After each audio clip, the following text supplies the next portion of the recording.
Central America की एक country जिसका नाम है एल सल्वाडोर, इसने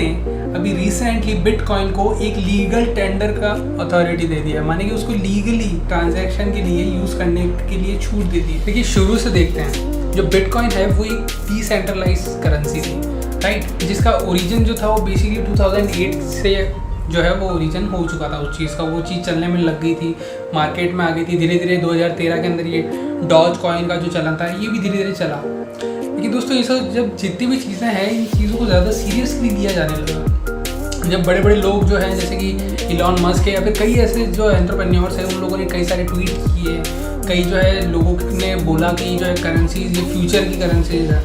ये जो है एक बहुत ज़्यादा ऑथेंटिकेशन गेन कर लेगी, आने वाले टाइम में काफ़ी ज़्यादा सही जो है ये करेंसी मानी जाएगी, ऐसा लोग बात सोचने लगे। लेकिन दोस्तों ये जो चीज़ है ये एल सल्वाडोर ने काफ़ी ज़्यादा सीरियसली ले ली और उसी चीज़ को दोस्तों उन लोगों ने लीगल टेंडर का दर्जा दे दिया। जैसे कि दोस्तों यहाँ पे आप जो भी ट्रांजैक्शन करते हो अपने पैसों का, चाहे वो पेटीएम से हो, फ़ोनपे से हो, गूगल पे से हो, किसी भी चीज़ से हो, तो आप उस चीज़ को बेसिकली हार्ड कॉपी भी उसकी निकलवा सकते हो बैंक से, मतलब कि आप उसका कैश ले सकते हो, राइट। लेकिन अगर आप किसी भी डिजिटल करेंसी का यहाँ पे ट्रांजैक्शन कर रहे हो, अगर आप किसी भी क्रिप्टो करेंसी का ट्रांजैक्शन कर रहे हो,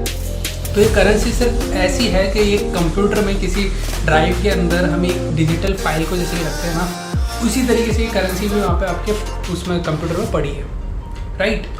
अब दोस्तों यहाँ पे जो एल सल्वाडोर ने किया है, इसको लीगल टेंडर दिया है, इसका मतलब दोस्तों ये कंट्री ये क्लेम कर रही है कि यहाँ पे उन फाइल्स के थ्रू आप कोई भी असली चीज़ खरीदो बेचो, राइट, और जो कि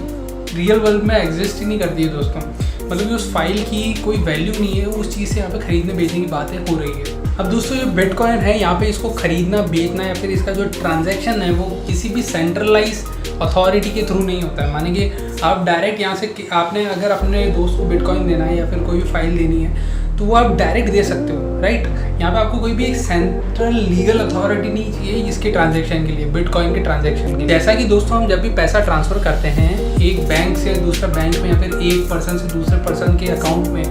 तब दोस्तों बीच में एक इंटरमीडिएटरी प्रेजेंट होती है जो कि होता है हमारा बैंक। वो कोई भी बैंक हो सकता है, गवर्नमेंट का हो सकता है, प्राइवेट हो सकता है, तो मतलब कि किसी भी एक बैंक को आपने बीच में एक इंटरमीडिएटरी रखा है और उसके थ्रू जो है आप दोनों ट्रांजैक्शन कर रहे हो।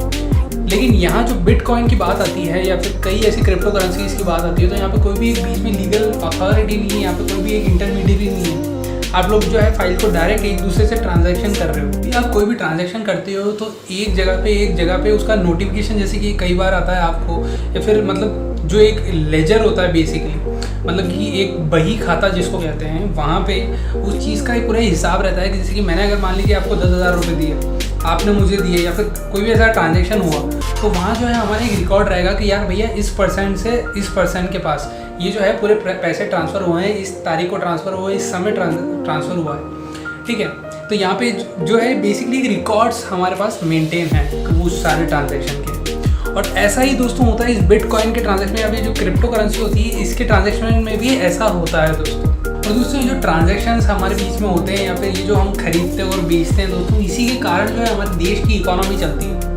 और ये सब जो है बेसिकली बहुत ज़्यादा इंपॉर्टेंट पार्ट होता है हमारी किसी भी इकोनॉमी का। तो ये जो है जबकि मतलब अगर बात आती है इकोनॉमी की तो ये सब जो चीज़ें होती है, ट्रांजैक्शन हो गए या फिर खरीदना बेचना हो गया या कोई भी चीज़ हो गई, ये सभी ज़्यादा जो है इंपॉर्टेंट रोल प्ले करने लगते हैं यहाँ पे। दोस्तों ये जितने भी ट्रांजैक्शन होते हैं हम किसी भी जैसे कि किसी भी बैंक के थ्रू कर रहे हैं तो वहाँ पे हमारे जो रिकॉर्ड्स बन रहे हैं, एक हमारा लेजर तैयार हो रहा है तो उसमें ये सारे रिकॉर्ड्स हमारे प्रेजेंट रहते हैं। अब दोस्तों यही चीज़ जो होती है क्रिप्टो करेंसी में भी होती है, लेकिन यहाँ जो है थोड़ा सा कुछ अलग होता है। यहाँ क्या होता है दोस्तों, जब भी आप कोई भी चीज़ ट्रांसफ़र करते हो, मान लीजिए आपने एक कोई भी करेंसी है वो ट्रांसफ़र की अपने एक दोस्त को, ठीक है, तो अब ये जो लेजर है दोस्तों ये हर एक अकाउंट में आपको पता पड़ेगा, माने कि जो ट्रांजैक्शन का रिकॉर्ड होगा वो सिर्फ आपके और उनके बीच में नहीं रहेगा, ये सबके पास रहेगा। कि यहाँ पे दोस्तों कोई भी एक सेंट्रलाइज अथॉरिटी नहीं होती जो कि अब जैसे कि कोई एक बैंक हो गया, SBI हो गया, तो अगर मान लीजिए आपने और हमने ट्रांजैक्शन किया SBI के थ्रू, तो वहाँ पे SBI के अंदर आपका और मेरा ये जो ट्रांजैक्शन था वो हमेशा शो होगा हमारे बैंक के अंदर, हमारी पासबुक के अंदर, कहीं पे भी हमारे इंटरनेट बैंकिंग में कहीं पे भी जो है ये चीज़ शो होगी। अब यहाँ पे क्या होता है दोस्तों, जैसे ही हम क्रिप्टो करेंसी के थ्रू ट्रांसफ़र करते हैं, हम ट्रांजैक्शन करते हैं, तो वहाँ पे जो लेजर होता है ये बेसिकली एक मतलब सबके पास प्रेजेंट होता है, राइट। हर इंसान को ये पता चल जाता है कि अभी इन दोनों के बीच में ट्रांजैक्शन हुआ है और ये जो लेजर है, ये जो रिकॉर्ड है ये हर एक खाते में ऐड होता है, मतलब देख रहे हो आप, सबके पास ये रिकॉर्ड होने वाला है कि आप दोनों के बीच में कोई भी एक क्रिप्टो का ट्रांजैक्शन हुआ है। दोस्तों एल सल्वाडोर की अगर हम बात करें तो ये जो बिटकॉइन है इसको लीगल टेंडर का दर्जा दे दिया गया है, ठीक है, गवर्नमेंट के थ्रू। अब दोस्तों इसका मतलब क्या होता है, देखिए दोस्तों, हम यहाँ इंडिया के अंदर जब भी दुकान पे जाते हैं, हम कुछ भी खरीदते हैं तो हम पे करते हैं बेसिकली या तो फ़ोन पे कर दिया, पेटीएम कर दिया, या फिर हम कैश दे देते हैं डायरेक्ट, ठीक है। अब यहाँ दोस्तों एल सल्वाडोर की अगर हम बात करें तो यहाँ पे पहले भी बिटकॉइन में ट्रांजेक्शन होते थे, राइट। मतलब लोग बाग दुकान में एक्सेप्ट करते थे और लोगों में मतलब एक ठीक ठाक सी वैल्यू लोगों ने दे रखी थी कि नहीं यार बिटकॉइन मतलब चलता है। दोस्तों ये जो एल सल्वाडोर है ये काफ़ी ज़्यादा छोटी कंट्री थी और वहाँ पे पॉपुलेशन भी काफ़ी कम थी, तो इन्होंने खुद की करेंसी ना यूज़ करके यूएस की करेंसी को यूज़ करने का सोचा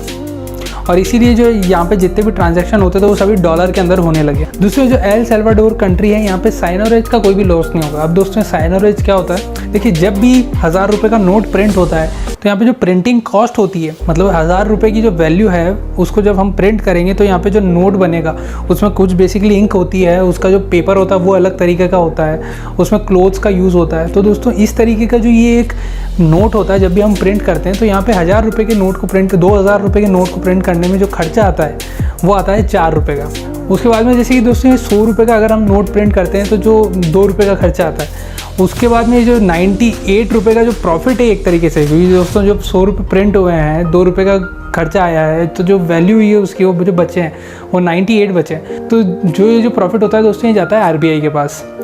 और दोस्तों फिर ये जो है मनी जो है वो सर्कुलेट होता है आम पब्लिक के अंदर, जितने भी नोट है वो सारे आम पब्लिक के अंदर सर्कुलेट होते हैं। लेकिन जो बिटकॉइन की अगर हम बात करें यहाँ पे जो है दोस्तों सीजनोरेज का कोई भी खर्चा नहीं है, माने कि उसको जो प्रिंट करने की कॉस्ट है वो तो कोई है ही नहीं। इसलिए दोस्तों यहाँ पे जब भी ये डिजिटल ट्रांजैक्शन होंगे यहाँ पे कोई सेंट्रलाइज अथॉरिटी तो है नहीं। आप जब भी किसी को ट्रांजैक्शन करते हो तो ये चीज़ आपके पास रिकॉर्ड होनी चाहिए, क्योंकि यहाँ पे कोई और रिकॉर्ड करने वाला है नहीं दोस्तों जो कि ऑथेंटिक हो। तो यहाँ पे आपके पास रिकॉर्ड होना चाहिए, किसी और के पास रिकॉर्ड होना चाहिए और ऐसे ही जो है पूरी की पूरी इकोनॉमी इस देश की काम करने लग जाएगी अगर इन लोगों ने जो इसको एक लीगल टेंडर करके पूरा सर्कुलेट कर दिया तो। और दोस्तों अगर मैं बात करूँ हमारी नॉर्मल करेंसी की, जो भी हम नोट वगैरह यूज़ करते हैं, तो यहाँ पे हमारे गवर्नर के, आरबीआई के गवर्नर जो है उनके साइन प्रेजेंट होते हैं। और यहाँ जो है क्रिप्टो करेंसी की अगर हम बात करें तो यहाँ पे ऐसा कुछ भी नहीं है दोस्तों, यहाँ पे किसी का कोई साइन नहीं है, क्योंकि ये करेंसी है ही नहीं है, बेसिकली एक फाइल है जो कि इधर से उधर ट्रांसफ़र हो रही है। दोस्तों बिटकॉइन जो है उसके बारे में अलग अलग लोग अलग अलग बातें जो है यहाँ पे करते हैं। कोई कहता है कि ये जो फ्यूचर करेंसी होने वाली है, कोई कहता है कि यहाँ पे इसकी कोई भी वैल्यू नहीं होगी, कोई कहता है कि हो सकता है कि एक ब्लॉकचेन अच्छे से बना ले, और कोई मतलब कोई कहता है कि कोई ऑथेंटिकेशन है ही नहीं, इसका कोई मतलब है ही नहीं। तो अब दोस्तों ये जो चीज़ है ये बहुत ज़्यादा इसीलिए फ्लक्चुएट होती है, क्योंकि कभी किसी चीज़ की वजह से इसके प्राइजेस हाई चले जाते हैं, कभी किसी चीज़ की वजह से इसके प्राइजेस लो हो जाते हैं। इसीलिए दोस्तों यहाँ पे जो है हमें कई ज़्यादा फ्लक्चुएशन देखने को मिलता है इस पर्टिकुलर बिटकॉइन के अंदर। दोस्तों जिन लोगों ने शुरू में इस बिटकॉइन को ख़रीदा था उनका जो बिटकॉइन का प्राइस था, मान लीजिए वो 10,000 रुपये का, मतलब 10,000 के उन्होंने बिटकॉइन खरीदे और आज उसकी प्राइस जो है 10 लाख तक हो गई है। तो अब वो लोग सोचेंगे कि यार मैं इसको क्यों खर्च करूँ, मैं इसको फालतू में क्यों बिगाड़ूँ, राइट। क्योंकि हो सकता है उनको तो दिमाग में यही है कि इसकी प्राइजेस जो है हाई जाएगी। अब किसी ने जो है इसमें ज़्यादा इन्वेस्ट किया नहीं, इसका एक मीम बना करके सर्कुलेट कर दिया या इसको जो है बेसिकली इतना सीरियसली लिया नहीं, तो उन लोगों के दिमाग में दोस्तों यहाँ पे इसकी कोई भी प्राइस है नहीं, मतलब वो लोग तो इसको कुछ मानते नहीं, क्योंकि इससे आप कुछ खरीद बेच तो सकते हो नहीं कहीं पे भी, आपको चाहिए तो एक ऑथेंटिक करेंसी ही ना